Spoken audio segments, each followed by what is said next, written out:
David with EV World News. We're talking about electric vehicles, green energy, and the stock markets. And I'm back with our resident engineer, Mike Herzog. How's it going, Mike?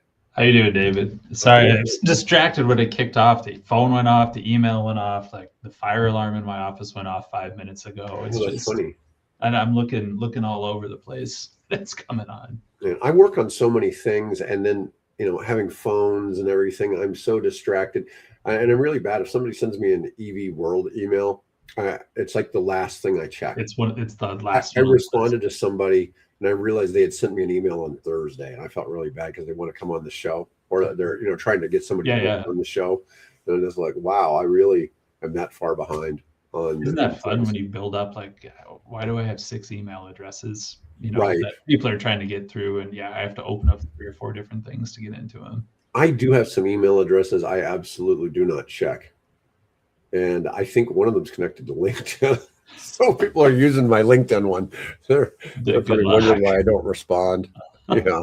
So, anyways, but the EV World one is generally pretty safe. It's just I don't get a lot of email on it, but also I don't check it as much as I should. But anyways, our first topic today. So my favorite, nuclear energy, SMRs, BWX Technologies leads the charge for data centers. So what is BWXT? What are they a leader in? Nuclear reactors for Navy ships. So they're one of the big ones. And almost everybody is expecting to have their models actually manufactured by BWXT. So BWXT is really going to be the manufacturer of everything. It's just people are going to have their models. They're going to contract with them. The BWXT is going to make it. Everybody I've looked at, if they've let me in their data room, I probably shouldn't be saying this. I guess I'm probably under NDA. But anyways, that's everybody's plan. Just here's who's actually going to make. So are they on your stock ticker down there? We don't have them on there, but it's BWXT as the stock I was going to ticker. say that would be somebody to keep an eye out on, because that's a good observation that everything's going to funnel through that point at some point. Essentially, I've seen other people. It's like they wanted to make something in like outside of DC or reasonably in Virginia. Let's just say maybe an hour outside, maybe not in the city. In the true northern Virginia, but a little bit out. But I've seen other things, but I don't know. BWXT has built over 400 naval nuclear reactors. So they have a lot of experience. I mean, nobody else has this experience like they do. They're developing a BANR, they're calling it, small modular reactors, 75 megawatts each for data centers, mines, and campuses. Unlike startups like Oklo, that has zero revenue, or NuScale, BWX generated $3.1 billion last year in revenue, up 18% with a 10.3% profit margin, making it the safest bet in the SMR space, which is kind of interesting. You kind of, one of the things, you're looking at BWXT, a lot of the intrinsic value is already baked into the price. Yeah. So, and that's kind of one of the challenges. If they have a 10.3% profit margin, then they're probably a little pricey, let's just say, because these companies, they sell they're also high amount a defense contractor. So earnings. I mean, they're charging Uncle Sam what Uncle Sam's going to pay or willing to pay on that, which is probably a lot. If they're one of the sole nuclear reactors or doing all the nuclear reactor development for that, which is something we never really talk about on here, but the idea of modular reactors out in different places, U.S. military has been doing it forever. I mean, our fleets are nuclear. They're on underwater, nuclear-powered submarines. I mean, so this idea that it's smaller sizes and is it safe and how do we deploy? There's pretty good track record out there. Now, we've already done. Between the United States and the Soviet Union, there are 8 nuclear submarines that are resting on the bottom of the ocean. Okay. They're done. And they had certain fail safes in them that it would be dangerous to try to go and extract those reactors, but they're safe where they're at. Yeah. And it's kind of interesting because I've looked at the science of the whole thing, and there's really good explanations on what that really is, because it's so cold where they're at. At the bottom of the ocean, right? Yeah, there's no, at the bottom of the ocean, that there's no issues with. So BWXT trades at $215. Interestingly, it's up 5% today, which I find kind of fascinating. But it trades, so it has a 10% net profit. It trades at 60 times earnings. That, to me, that always just seems nuts. Now, the thing is, we know it's going to keep, their business is going to grow. So people are already paying for that stock, that understanding it's going to get. Which is one of the reasons why, like, Tesla trades at, ridiculous numbers. Looking at the same thing. Oh, but Tesla trades at 362 times earnings. That seems even more nutty, right? Yeah, but it's like people are betting on the things these companies are building going down the line. I'm not saying that BWXT is this huge value because Tesla trades for 6 times the PE, but it's just interesting to kind of look at that kind of thing. BWXT pays a dividend of 27 cents every quarter on $215 stock. So you'd get about $1 a year. $1 a year. Yeah. Well, hold on just a second. Yeah, always going in. I think he's going in for the sneeze. Yeah, no, it's something I think about a lot. Having worked in the utility before, a lot of our nuclear technicians were former Navy. In that space, in the development of that space, and the continued of it. I think it's going to do the budding industry really well to have that workforce out there and people that know how to use these reactors and are familiar with them. I think it's a positive that's going to make this a little bit more seamless than it otherwise could have been. It's interesting. So one of the things initially has been the idea of getting nuclear officers. Okay, so you have somebody who's the nuclear officer. When people actually refer to nuclear reactors, they call it the nuclear fleet, right? And anyways, they're not boats, but that's just the term that's used for nuclear reactors, is the nuclear fleet. But you have somebody who's just kind of basically in charge. And generally, the place where these people come from is the Navy. Because the Navy is the one that's really out there operating reactors, and it's kind of a big deal. I saw somebody on LinkedIn trying to criticize the SMR technology. Said you'll have too high of operational expense because it'll take like 500 people working on site for each reactor, for maintenance and security. And it's like, no, the number is actually closer to zero. Yeah. I mean, these are the new, especially Gen 4. It's the set it and forget it. Monitor it remotely and send somebody out if there's a problem. But it's interesting seeing people come in that think they know something on the topic, and they, it's just hard to comprehend. We all think we know everything, and then but are constantly learning.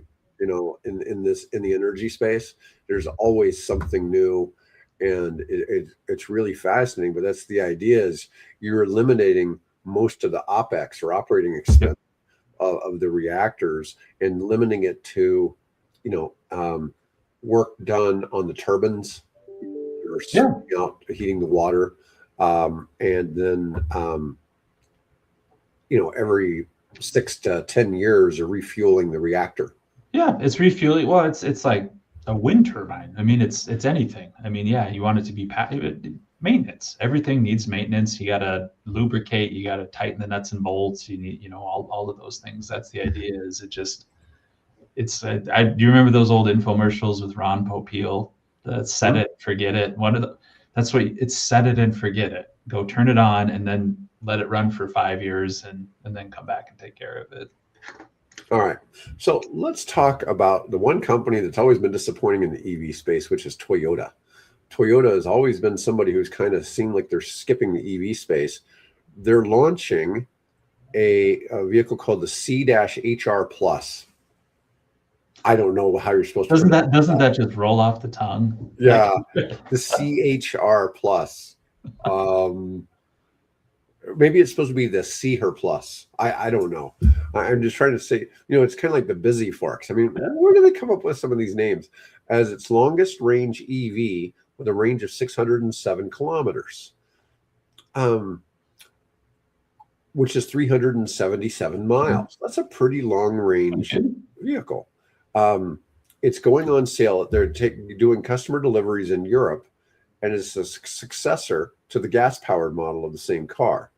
It's an iconic crossover SUV featuring an all-electric powertrain, updated styling, and modern tech. It's a coupe SUV silhouette and Toyota's latest EV battery tech. It delivers 377 miles of range, the longest in its lineup. Let me see. Here's a pictures. Sharp looking. Yeah, no, I'm looking at it too. It looks a lot like a Tesla. Yeah, well, I think it's that flat back profile always gets me. Yeah, I think it has something interesting in the architecture for the batteries. So it has two battery options, a 57 kilowatt and a 77, providing ranges of 458 kilometers or 607. That's for the front wheel drive. One's for the all wheel drive. Using a 150 kilowatt fast charger, it can recharge from 10 to 80% in 28 minutes. And even at temperatures as low as minus 10 Celsius, it'll take less than 30 minutes with battery preconditioning. It's among Toyota's most powerful vehicles in Europe, packing a combined 343 horsepower and 0 to 100 kilometers, which is 62 miles per hour, in 5.2. Which that's not incredibly fast for an EV, but it is for a Toyota. It is for a Toyota. I mean, it'll do what you need to do. Yeah, but once again, not available for the U.S. market. No, that's everything I see. Europe, it's being launched in Europe. Yeah. I mean, I look at this like that's pretty sharp looking, I think. Yeah, that's a nice looking car. I like it. I've noticed a lot of these really look like they're stealing looks from like a Urus. And I know if you've ever seen a Urus, it really, I think it's hard in the SUV space to look distinctive, and so they all kind of look the same, but I've noticed more and more vehicles seeming like they have kind of more like this front end style, very, very similar to the Lamborghini Urus. It's 6 inches shorter than a Busy Forks. It offers about the same interior space with generous legroom and rear passenger headroom. Oh, and it has Apple CarPlay and Android Auto. I mean, some of the other car companies have been dropping that. I heard that. Maybe we talked about it last week. Yeah, we did. I was talking with somebody that they were taking that. Why would you make things less convenient? But apparently the new model of the Busy Forks people like. We were car shopping a couple of weeks ago and talking to the Toyota people, and they said the new ones that they got in, they've been driving them and really like them. The Busy Forks. Yeah, the new models. Owen that's in the chat a lot of times. He has a Subaru Solterra, which is the same vehicle, and he really likes it. Yeah. Let's see. So it priced out at about 45,000, including the VAT, in Germany, with leases available at 341 a month. That seems like it'd be pretty competitive. Yeah, that's not bad. Yeah, it's funny. I'll report on these. We are EV World, not EV US. But my next one is Xiaomi, which got banned from selling cell phone. Or no, it was Hawaii that got banned from selling cell phones in the US. But Xiaomi doesn't sell cell phones in the United States, anyways. I don't think. But Xiaomi is a big cell phone manufacturer. And they're the ones who got into making electric vehicles a year or two ago. And they've had astounding results. They've updated the SU7, and they had the updated version had 15,000 orders in 34 minutes. Whoa. It starts at 33,400 and goes up to 44,000 for the top trim. This is, I don't know what you try to compare it to, but Xiaomi's cars have a distinct Porsche knockoff look. Yeah. And, it was Xiaomi was the one that the CEO of Ford, Farley, was scared of, or did he take their car brought one back to the U.S. and took it apart? Well, he was driving it around. He really liked it. Oh, yeah. I don't know. Maybe it was Tesla. Maybe Tesla took a bunch of stuff apart.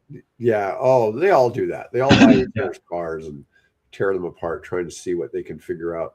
But it's kind of nuts to see how nice of a car you can. It is the I would say when I was in Asia last fall, that's what they were excited about in Malaysia, that Xiaomi was starting to make its way over there. So much so they had, like, in shopping malls. Shopping malls are still a big thing over there. Big Xiaomi displays with cars in there, and people seemed really excited about it.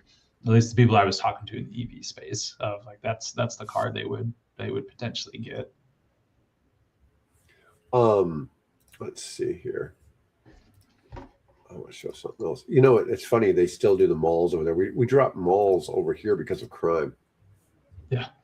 Oh boy, I don't know how many products a single mall needs, but there's multiples in some of those malls over there. Yeah. It's a nice car. That's sharp. Yeah, they're nice looking. Yeah, it's just for $33,400. It just seems ridiculous that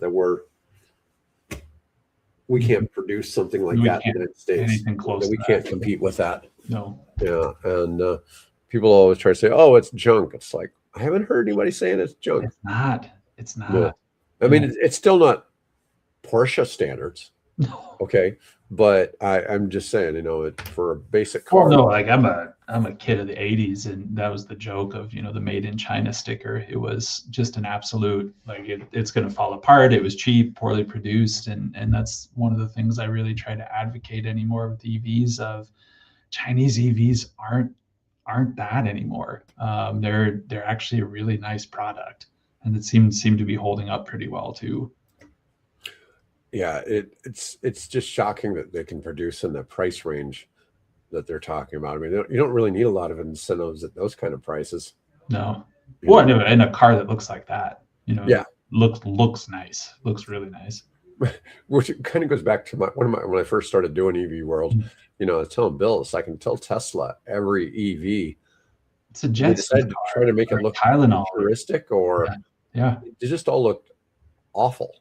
And it's like, I said the same line to everybody too. Like, I want an EV that looks like a car, and it just happens to be an EV. I don't. It doesn't need to stand, just a car that happens to be powered by electricity.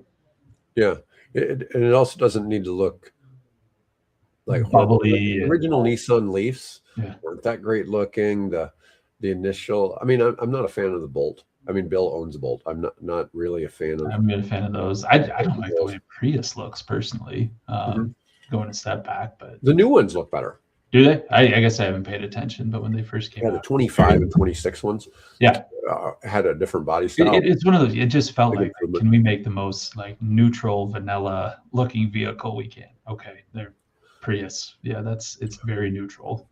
Toyota and Honda have a habit of taking a vehicle, and I'm thinking more like in terms of SUVs, like the Highlander or the CRV or the RAV4.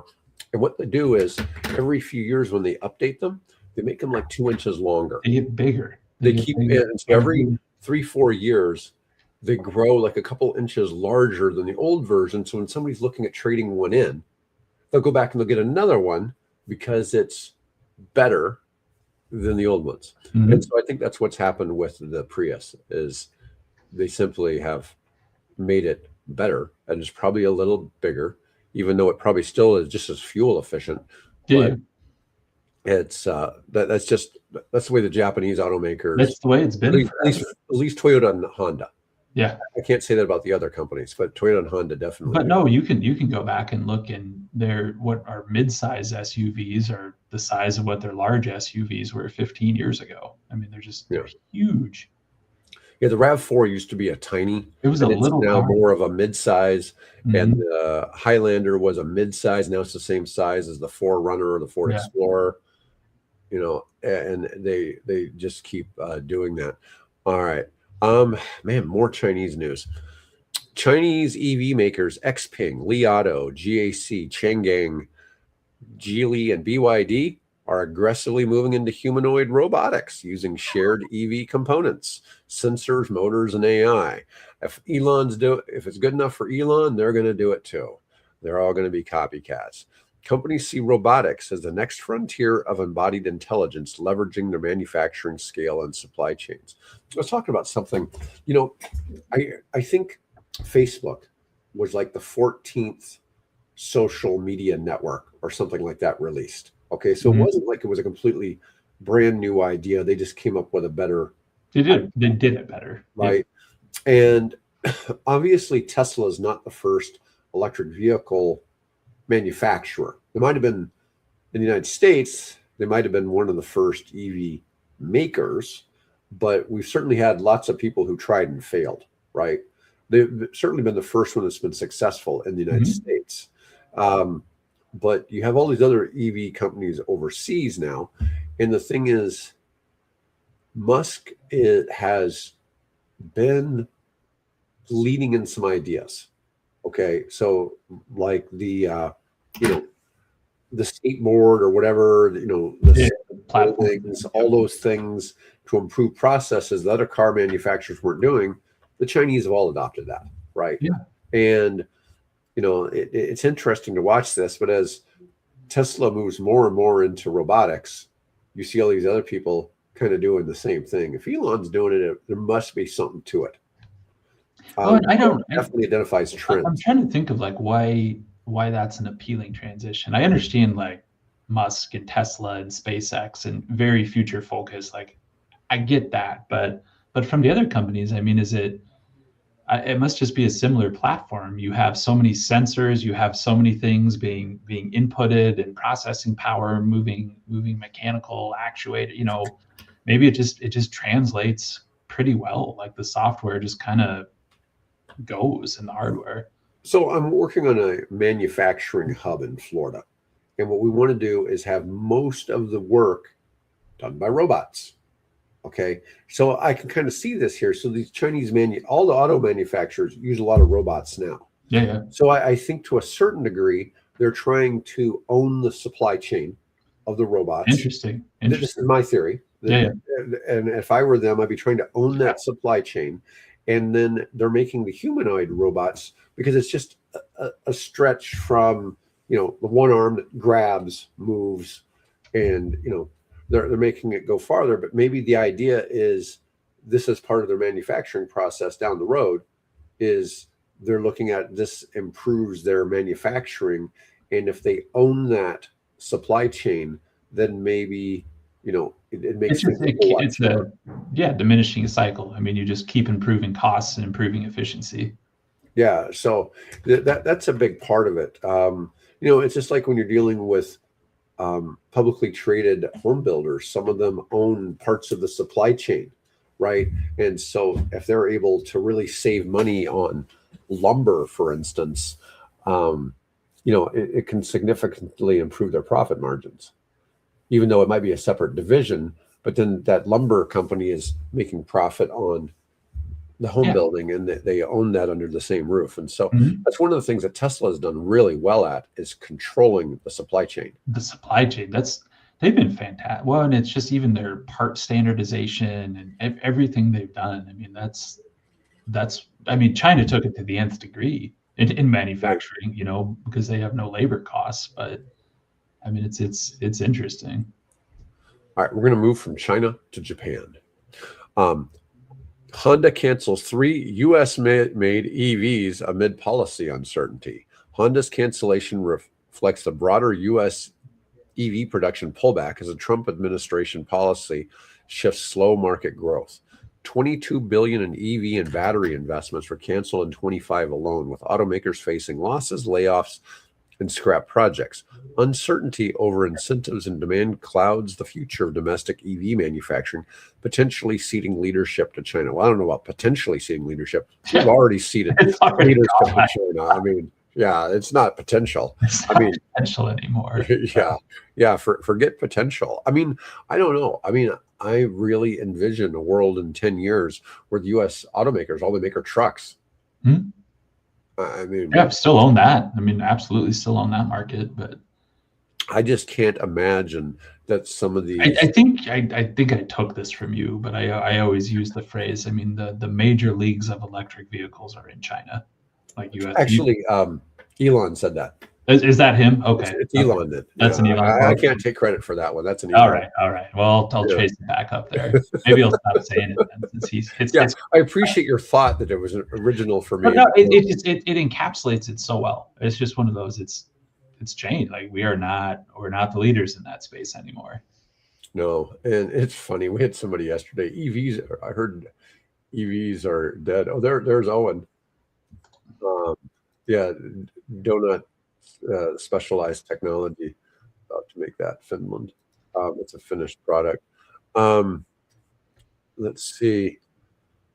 Oh, so we have an article from EV World. This is one of Bill's articles. If I can get it to load. No, it doesn't want to load. Energy expert Jason Bordoff explains why clean energy is scaling fast, but fossil fuel demand remains stubborn due to geopolitical shocks. Governments want clean, cheap, and secure energy simultaneously, politically and physically difficult to deliver all three. You know, the construction space, I have this running joke. You can have quality, speed, or price. You can choose, you can almost for certain get at least one. Yeah. Best case, you can get you cannot get all three. In project management, it's called the iron triangle. It's the iron rule of project management. Like you can get two. You can get two, but you can't. Or it's basically like if you adjust one, the other two are going to adjust. Right. If you reduce the cost, you're either it's going to take more time or it's going to be lower quality. I mean, that's it. It's a triple constraint, iron triangle. The iron triangle. I like that. But you know, in energy, we 2 out of 3 isn't bad, Owen. But the truth is, you usually get one. Yeah. Unfortunately, you usually either get price, quality, or speed. Not not all of them. And if you get speed, you generally don't get price or quality. Speed's probably the hardest one of the 3 to deliver. But forget any of the 3. Well, that happens sometimes. Those are the projects gone wrong. We don't get any of them. Yeah. But I'm just saying. But in the energy space, you know, people want clean, cheap, and secure. And you know, as a country, if I'm a country's leader, I want energy independence. And especially if I'm in a developing nation, solar and wind check a lot of boxes for people that have never had that electricity. Okay. Yep.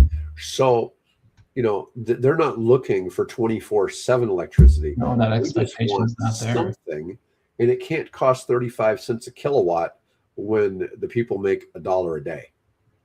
Right. So they need a way to produce energy for 5 to 7 cents a kilowatt and provide it into manufacturing that then is able to create jobs, brings up standard of living, and do these things. And, you know, it does that. But on the flip side, coal is cheap. And if you're in a place that has coal, I hate seeing us tell African countries they can't use coal because it's bad. Coal bad. Yeah. And it's just sort of aggravating to see that. Yeah, I'm not disagreeing that coal is bad. But is it worse having people that are basically living in the Stone Age? It's for every utilities around here too. If you look at their mission statements, it was, we want to provide affordable, reliable power. right? There's your two. And now in the past decade, you've added that third one in there: affordable, reliable, environmentally sensitive, green power, whatever you want to call in there. And it's made it real tough out there to get that in there. Well, when you're talking about your iron triangle, environmentally friendly isn't one of the three pillars. No. And that's one of the challenges is how do you make environmentally friendly fit into the three? Because I talk about this all the time. It's like, face it, you've got to make the economics work. Nobody cares. That's the iron law, right? Of the work. If it doesn't pay out, if the economics don't work, it's not going to work. People aren't going to do it. Yeah. It's just, why would I just, a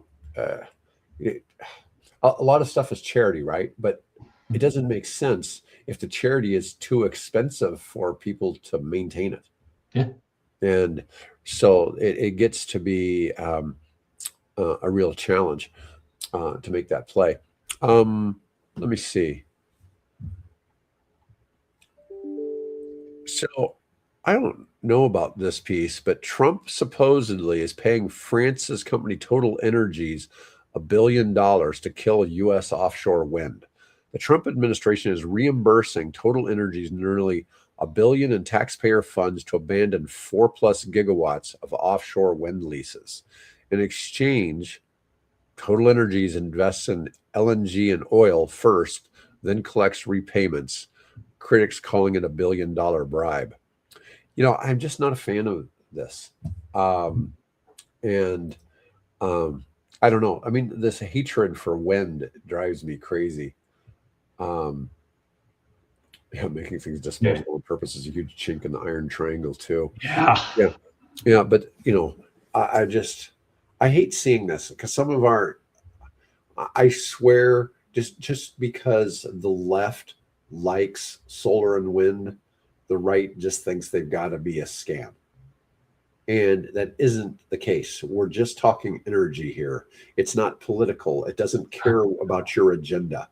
And especially offshore, the numbers on those and the output, it's a good deal. It seems like the right direction, but it is more expensive. Offshore wind is more expensive than onshore wind. So I have sometimes kind of wondered what the reasoning is for wanting to do that, other than putting it somewhere else. I think it's space. I think it's got a good capacity factor, which is part of it, because it's out there. You can get that higher, little bit of extra height, little bit of wind coming off of it. So I know that's a desirable piece.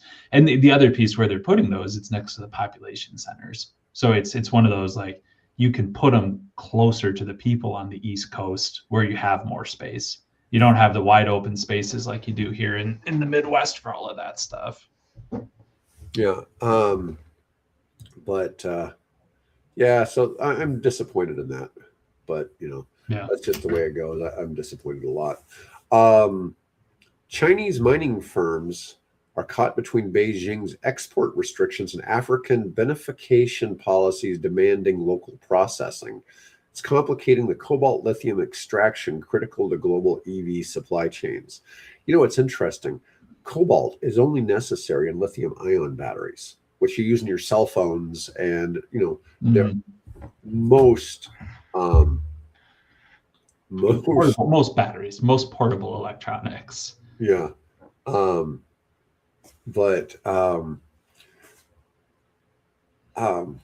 It's good. Yeah, sorry, I'm distracted by that. It's kind of funny. Cobalt is not used in LFP batteries. It's not used in graphene or sodium ion batteries. There's all these types of battery technologies that are now starting to become more popular. I wouldn't say they're mainstream yet. LFP has probably got the biggest foothold, right? The challenge with LFP is, while it can't catch on fire like a lithium ion battery, it is a little less energy dense. So that's the only real difference. But it also doesn't require cobalt. And there's probably a couple of other minerals it doesn't need. I don't know that industry. That's advantageous for. Well, we have certainly had a lively chat today. That's all we got for today, Mike. So Good. I'll be Cool. back with Bill on Friday, and Mike and I will be back next week. Otherwise, folks, have a great day, and thanks so much. Thanks so much for tuning in. Yeah, the donut battery is special. All right. See you guys.